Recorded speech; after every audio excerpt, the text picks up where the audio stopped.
Vox Populi, Perjuangan Menuju Kesetaraan. Ditulis oleh Arsenius Sele, SPD.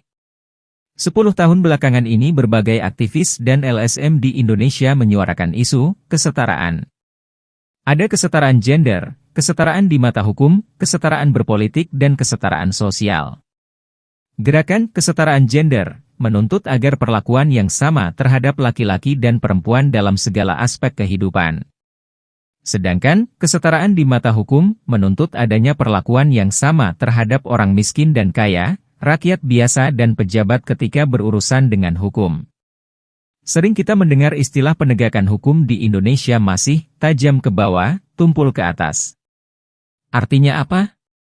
Proses hukum terhadap rakyat kecil terasa begitu cepat tetapi bagi konglomerat atau para koruptor kakap selalu berbelit-belit dan lama. Bagaimana dengan kesetaraan berpolitik?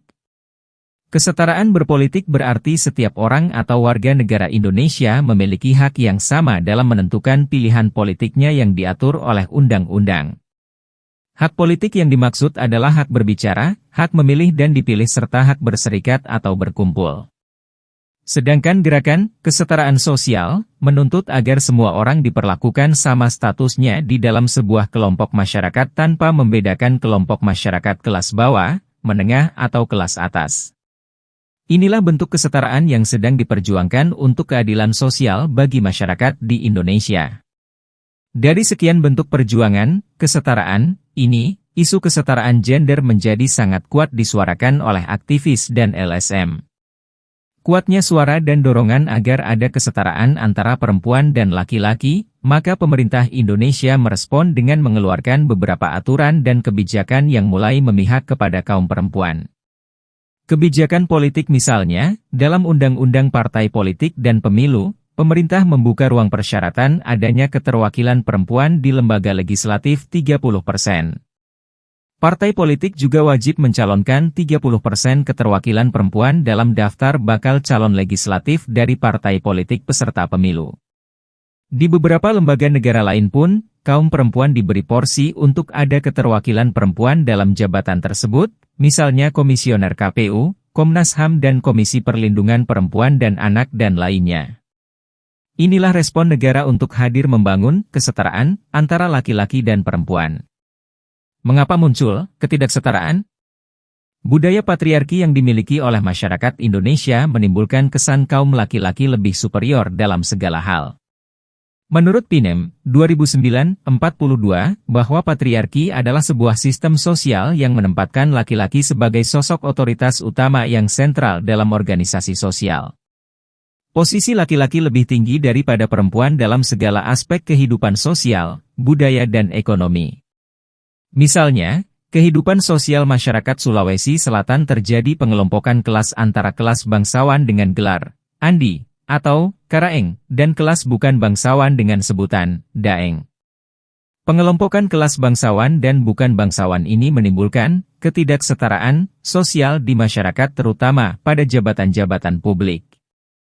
Kelompok bangsawan lebih mendominasi daripada kelompok bukan bangsawan. Dari sisi budaya, masih banyak budaya di Indonesia yang menempatkan kaum perempuan sebagai makhluk yang lemah. Atas nama budaya, mengharamkan pekerjaan laki-laki dilakukan oleh perempuan atau sebaliknya pekerjaan perempuan tidak boleh dilakukan oleh laki-laki karena jenis pekerjaan yang dilakukan menentukan derajat dan martabat seseorang. Derajat laki-laki dianggap lebih tinggi daripada perempuan. Dalam budaya Jawa terkenal dengan istilah konco wingking atau teman belakang.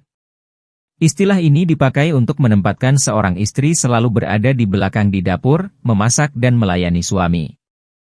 Seorang anak gadis menurut budaya Jawa juga sangat dilarang untuk keluar rumah apalagi mengenyam pendidikan tinggi.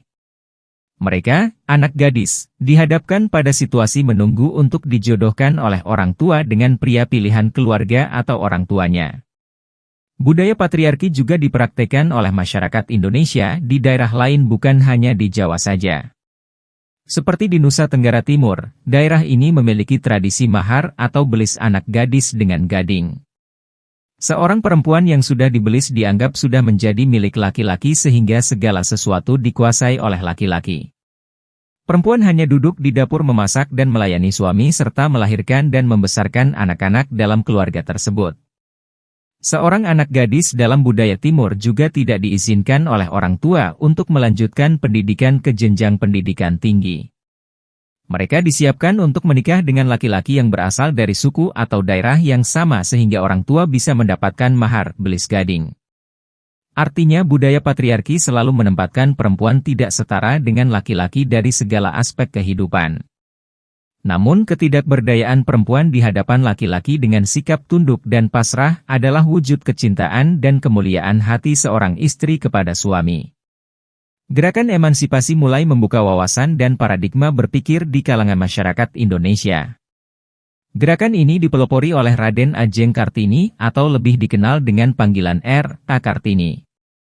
R.A. Kartini berani mendobrak budaya patriarkis Jawa yang selalu menempatkan kaum perempuan sebagai warga kelas 2. Kartini bangkit melawan sakralitas tradisi yang tidak memberikan ruang bagi perempuan untuk berekspresi.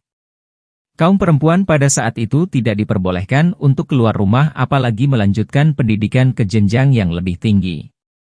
Kartini yang tumbuh besar di lingkungan tersebut melihat dan mengalaminya secara langsung sehingga berusaha melawan tradisi tersebut. Kartini akhirnya berhasil mendobrak budaya patriarki yang membatasi kaum perempuan berekspresi. Kartini mendirikan sekolah bagi kaum miskin. Ia pun menulis surat-surat tentang usaha memperjuangkan kesetaraan kaum perempuan di Indonesia sehingga dikumpulkan menjadi sebuah buku yang terkenal dengan judul, Habis Gelap Terbitlah Terang. Atas perjuangannya ini, Kartini mendapat gelar pahlawan nasional dari pemerintah dan hari kelahirannya tanggal 21 April setiap tahun diperingati sebagai Hari Kartini.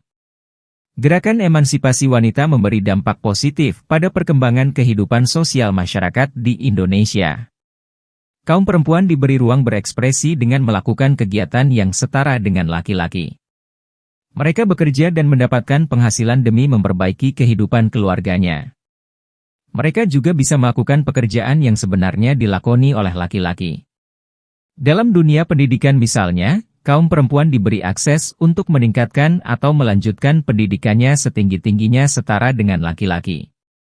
Misalnya, sekarang di Indonesia profesi yang paling populer yaitu dokter, polisi dan tentara semuanya bisa juga dari kaum perempuan. Dalam bidang politik, kaum perempuan mulai terlibat sebagai wakil rakyat. Pada pemilu-pemilu sebelumnya, hanya beberapa perempuan saja yang mau terlibat dalam dunia politik. Namun, saat ini porsi keterwakilan perempuan mulai ditingkatkan dari tahun ke tahun setiap kali perhelatan demokrasi. Ini bisa membuat perempuan yang terlibat mewakili suara kaum perempuan menentukan kebijakan politik yang pro terhadap perempuan. Mengapa? Karena perempuan lebih paham dan tahu kebutuhan kaum perempuan. Secara ekonomi, sudah banyak perempuan yang bisa bekerja di sektor-sektor yang dikehendakinya termasuk diangkat menjadi direksi atau direktur perusahaan BUMN maupun swasta. Dengan demikian, perempuan tidak lagi tergantung pada suami tetapi lebih mandiri dalam hal finansial malahan bisa menjadi ujung tombak keluarga dalam mencari nafkah. Kesetaraan memang perlu hadir dalam setiap sendi kehidupan sosial kemasyarakatan Indonesia. Hadirnya kesetaraan akan menghilangkan ketimpangan sosial di lingkungan masyarakat. Semua orang yang hidup bersama diperlakukan sama tanpa ada perbedaan suku, agama, ras dan gender. Perempuan dipandang sama derajatnya dengan laki-laki. Sama dengan pandangan secara teologis, Allah menciptakan manusia, laki-laki dan perempuan menurut gambar dan rupanya. Artinya, Allah berkehendak manusia, laki-laki dan perempuan memiliki derajat yang sama. Manusia diajak untuk saling melengkapi kekurangan sehingga setara satu sama lain.